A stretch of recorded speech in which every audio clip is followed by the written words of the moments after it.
Assalamualaikum warahmatullahi wabarakatuh. Halo semuanya, kembali lagi di channel YouTube-nya Laboratorium Bisnis dan Manajemen jurusan Teknik Industri Fakultas Teknik Universitas Andalas. Jadi kali ini kami dari tim asisten ingin mengulik kembali mengenai soal UAS mata kuliah Ekonomi Teknik tahun 2022. Terdapat dua soal pada UAS kali ini, dan untuk soal pertama yaitu sebuah perusahaan sedang mempertimbangkan untuk pembelian satu dari tiga alternatif, yaitu alternatif A, B, dan C yang bersifat mutually eksklusif. Di sini terdapat dari initial cost dan uniform annual benefit. Dan diperkirakan bahwa umur ekonomis adalah 20 tahun dengan MARR 6% dan tidak ada nilai sisa. Dengan pertanyaan yang pertama, buatlah diagram aliran dana untuk masing-masing dana. Yang kedua, hitung ROR dari masing-masing alternatif. Dan yang ketiga adalah pilihan alternatif yang terbaik. Untuk soal yang pertama, yaitu menggambarkan diagram aliran atau cash flow diagram. Di sini kita dapat mengetahui bahwa cash flow itu sendiri adalah diagram yang menunjukkan aliran masuk dan aliran keluar dari sebuah dana. Di mana kita mengetahui bahwa aliran masuk atau pendapatan akan bernilai positif. Di mana pada cash flow tersendiri akan menuju ke atas atau panah ke atas. Sedangkan untuk aliran keluar akan bernilai negatif dan menunjukkan panah ke bawah. Seperti yang kita ketahui bahwa dari ketiga alternatif terdapat nilai keluaran dan nilai masukan, di mana nilai keluaran tersebut ialah initial value cost yang bernilai bahwa kita akan mengeluarkan sedemikian rupa untuk mendapatkan keuntungan di hari selanjutnya. Seperti yang kita ketahui, seperti di alternatif pertama, bahwa kita harus mengeluarkan 4.000 pada awal untuk mendapatkan 600 setiap bulannya. Dan di sini bentuk dari cash flow diagramnya mirip karena setiap dari alternatifnya hanya memiliki satu pengeluaran atau bernilai negatif atau turun ke bawah, panah ke bawah, bernilai 4.000 untuk alternatif satu, 2.000 untuk alternatif dua, dan 3.000 dan 5.000 untuk alternatif ketiga. Di mana untuk nilai annual benefit cost-nya atau pendapatan setiap periodenya itu sama sebesar 600 untuk alternatif satu, 400 untuk alternatif kedua, dan 700 untuk alternatif ketiga. Untuk soal pertama, hanya cukup menggambarkan dari diagram aliran atau cash flow diagram untuk masing-masing alternatif. Selanjutnya, untuk soal kedua ialah hitunglah ROR dari masing-masing alternatif. Kita mengetahui bahwa ROR terdapat banyak jenisnya. Salah satunya adalah IRR atau Internal Rate of Return. Yang pertama, kita mengetahui bahwa untuk mendapatkan nilai ROR-nya, kita harus mengetahui nilai PW pendapatan sama dengan nilai PW pengeluaran, atau PW pendapatan dikurang PW pengeluaran sama dengan nol. Karena kita mengetahui bahwa PW pendapatan kita hanya pada annual benefit cost ratio-nya aja. Di sini kita mengetahui bahwa untuk alternatif pertama sebesar 600 yang harus dikalikan dengan nilai pada presentnya saat ini. Karena kita mengetahui bahwa nilai 600 tersebut bersifat annual, nggak pada present sekarang, maka kita harus mengkonversikannya nilai 600 tersebut ke dalam bentuk present. Karena itu, pengali dari 600 tersebut adalah nilai dari tabel bunga di mana P per A, karena diketahui nilai A dan ditanya nilai present, kemudian nilai interest rate-nya dan nilai umur ekonomis atau 20 tahun sama dengan 4.000.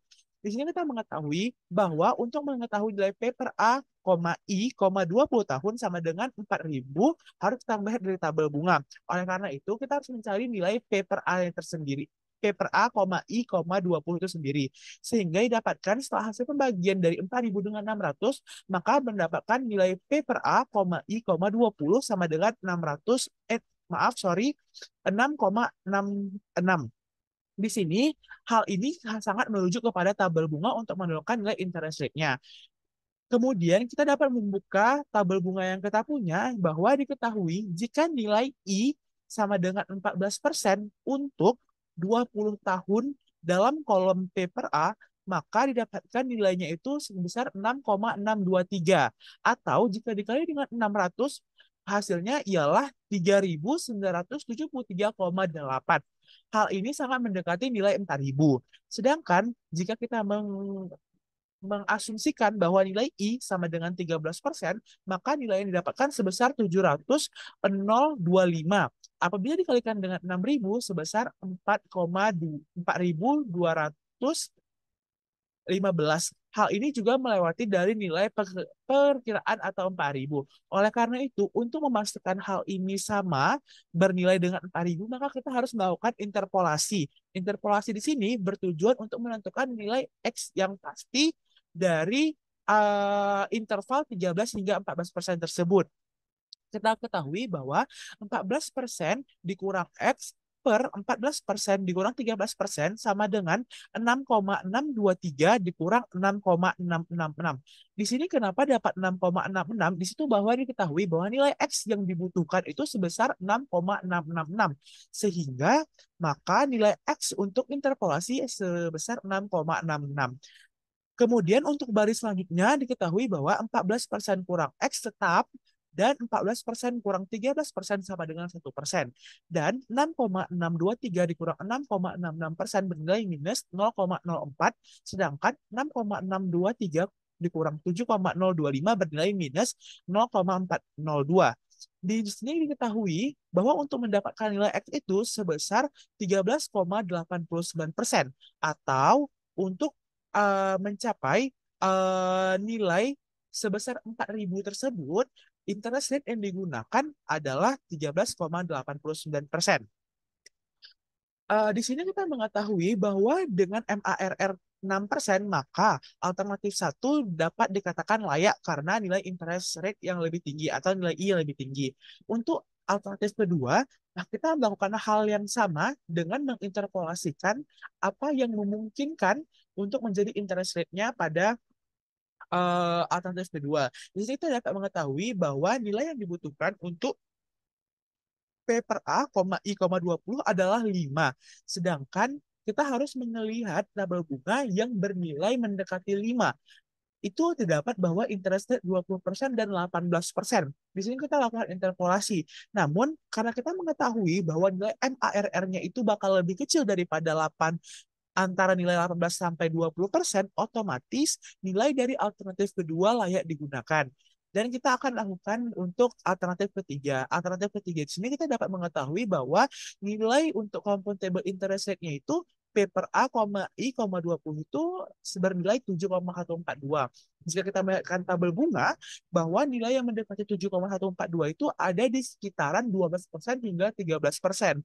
Di sini kita juga dapat mengambil kesimpulan bahwa nilai yang ada pada alternatif ketiga ini juga layak karena lebih besar daripada MARR. Di sini kesimpulan kita dapat untuk alternatif satu itu sebesar 13,89, yaitu kita telah mencari dengan interpolasi. Untuk nomor dua itu juga lebih besar pada MARR 6% karena bernilai 18, interval 18 sampai 20%. Dan untuk nomor tiga itu alternatif ketiga juga diterima karena bernilai sekitar 12 sampai 13%. Oke, untuk soal selanjutnya, karena dari ketiga hal tersebut eh, dapat diterima, maka untuk pemilihan alternatif di sini kita harus membandingkan antara satu alternatif dengan alternatif lainnya. Di sini saya memilih untuk membandingkan terlebih dahulu nilai alternatif A dengan nilai alternatif B. Jadi untuk initial cost-nya itu kita harus mengeluarkan initial cost dari A dan dikurang dengan initial cost B. Sehingga initial cost A min D adalah 200 dan untuk annual cost-nya sebesar 200. Maaf, initial cost-nya 2.000 dan annual cost-nya 200. Hal yang serupa juga digunakan pada saat ini untuk yaitu PW pemasukan sama dengan PW pengeluaran. Karena di sini kita mempunyai 200 dengan 2.000, maka nilai P per A, I, 20 tahun sama dengan 10. 2.000 dibagi dengan 200 sehingga 10. Untuk mendapatkan ini kita harus mendapatkan tabel bunga di mana untuk 20 tahun dan persentase berapa sih interest rate-nya yang kita bisa mendapati untuk mendekati 10, yaitu sekitar di uh, persentase bunga sebesar 8 ataupun 7%. Di mana kalau 8 itu terdapat 9,818 dan kalau 7% itu 10,594. Di sini saya tidak melakukan interpolasi karena di sini kita dapat menentukan nih. Karena MARR sebesar 6%, maka nilai IRR A kurang B itu lebih besar daripada MARR. Kenapa? Karena nilai di sini kita mengetahui nih nilainya tuh di rentang 9 sampai 10 9,8 sekian sekian sampai 10 ini bernilai jika interest rate-nya itu 8% atau 7%. 7 sampai 8% lah, mungkin 7 sekian, 7, sekian sekian. Otomatis nilai 7, sekian sekian itu kan lebih besar nih daripada 6%. Maka hal tersebut layak diterima. Terus cara menentukan siapa yang dipilih A atau B-nya gimana? Karena di sini kita pengurangannya A kurang B, maka nilai MARR-nya ini dia juga lebih kecil daripada nilai IRR yang A kurang B, maka di sini kita pilih adalah nilai A-nya. Kenapa? Karena di sini A yang sebagai pengurang si A itu yang mengurangi, maaf, A di sini akan dikurangi dengan si B. Jadi otomatis A ini yang lebih besar daripada si B. Apabila nanti diketahui dari rekan-rekan mendapatkan bahwa nilai dari IRR yang di sini lebih kecil daripada 6%, contohnya 5% nih, didapatkan 5%. Dan dia lebih kecil pada MARR, maka yang dipilih si B-nya. Oke. Dan karena di sini yang terpilih A, maka kita hiraukan si B. Jadi kita coba uji lagi dengan A dengan C. Jika A dengan C, kita mengetahui bahwa nilai C ini besar, otomatis untuk seperti itu kita menghindari nilai negatif, jadi C kita kurang dengan A. Maka didapatkan bahwa initial cost-nya 1.000 dan annual cost-nya itu 100. Oke, di sini sama kita lakukan PW pemasukan dan PW pengeluarannya. Rupanya didapatkan seperti hal sebelumnya itu sama-sama 10% nih. Kebutuhan itu sama dengan 10. Sama-sama 10. Jadi kita mengasumsikan jika I sama dengan 8% dan jika I 7%. Ini sama nih nilainya 9,818 dan 10,594. Kita lakukan interpolasi lagi. Di sini karena nilai MARR juga lebih kecil daripada nilai IRR-nya atau nilai IRR C kurang A lebih besar pada nilai MARR, maka alternatif yang kepilih itu adalah C. Karena di sini C yang akan dikurangi dengan nilai A. Otomatis C yang akan lebih besar pada A. Karena nilainya lebih besar daripada MARR, maka nilai C-nya yang akan diambil. Jadi, alternatif yang terpilih adalah alternatif C. Selanjutnya kita masuk ke soal kedua yang akan dijelaskan oleh tim asisten lainnya. Terima kasih. Selanjutnya, soal nomor 2 yaitu sebuah dump truck telah dibeli dengan harga 200 juta rupiah. Diperkirakan umur ekonomis mobil tersebut adalah 10 tahun dan nilai sisa yaitu sebesar 60 juta rupiah. Pada soal nomor 2 ini terdapat 3 pertanyaan yaitu A. Berapa nilai depresiasi per tahun? B. Hitung nilai buku pada akhir tahun kelima. C. Buat grafik nilai buku terhadap umur alat dari mobil dump truck tersebut. Dari soal nomor 2 ini, dapat kita ketahui bahwa nilai investasi awal yaitu sebesar 200 juta rupiah, nilai N atau umur ekonomi 10 tahun, dan juga nilai sisa atau nilai S itu adalah sebesar 60 juta rupiah. Untuk pertanyaan yang A, dia depresiasi per tahun. Karena yang ditanyakan di sini adalah per tahun, maka nilai T yang digunakan itu adalah 1. Untuk nilai depresiasi itu dapat ditentukan dengan beberapa metode, di antaranya yaitu SLD atau straight line depreciation, SOID atau sum of the years digit, DB atau declining balance, DDB atau double declining balance, kemudian UOP atau unit of production, dan juga SF atau sinking fund. Nah, untuk kasus kali ini kita menggunakan metode straight line depreciation karena pada soal ini kita menganggap bahwa nilai depresiasi ini akan tetap konstan setiap tahunnya. Untuk metode SLD ini, nilai depresiasi itu dirumuskan dengan P per N dikali I dikurang S, sehingga nilai D itu sama dengan T-nya 1, N-nya 10, kemudian investasi awalnya 200 juta, dan juga nilai sisanya 60 juta, sehingga didapatkan bahwa nilai depresiasi per tahun yaitu sebesar 14 juta rupiah. Selanjutnya, untuk bagian B, nilai buku atau book value pada akhir tahun kelima. Untuk book value itu dirumuskan dengan nilai investasi awal dikurang dengan nilai depresiasi pada tahun tersebut. Nah, karena pada soal ini ditanyakan book value untuk akhir tahun kelima, maka nilai depresiasi yang digunakan yaitu nilai depresiasi pada tahun kelima. Maka dapat dikalikan nilai depresiasi itu 14 juta dikali dengan 5, sehingga untuk nilai buku atau book value pada akhir tahun kelima yaitu sebesar 130 juta rupiah. Selanjutnya untuk yang C, grafik nilai buku terhadap umur alat dari mobil dump truck. Nah, untuk menggambarkan grafik ini kita membutuhkan umur alat dalam satuan tahun dan juga book value dalam satuan juta. Untuk umur alat itu dari 0 sampai dengan 10 tahun karena umur ekonomis dari mobil dump truck ini adalah 10 tahun. Kemudian untuk book value-nya itu sendiri sama rumusnya seperti sebelumnya yaitu nilai investasi awal dikurang dengan nilai depresiasi pada tahun tersebut. Contohnya pada saat umur alat 2 tahun maka book value-nya itu adalah nilai investasi awal 200 juta dikurang dengan depresiasi pada tahun kedua.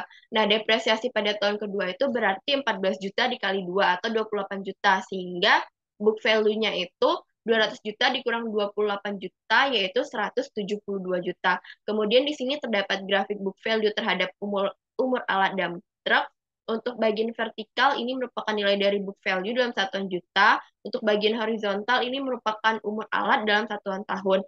Nah, dari grafik ini dapat kita lihat book value pada setiap tahunnya dari umur ekonomis dari mobil dump truck. Nah, book value ini menunjukkan semakin bertambahnya umur alat, itu maka book value-nya akan semakin menurun. Sekian pembahasan soal UAS Ekonomi Teknik tahun 2022. Semoga bermanfaat dan dapat membantu UAS Ekonomi Teknik tahun 2023. Kami tutup. Wassalamualaikum warahmatullahi wabarakatuh.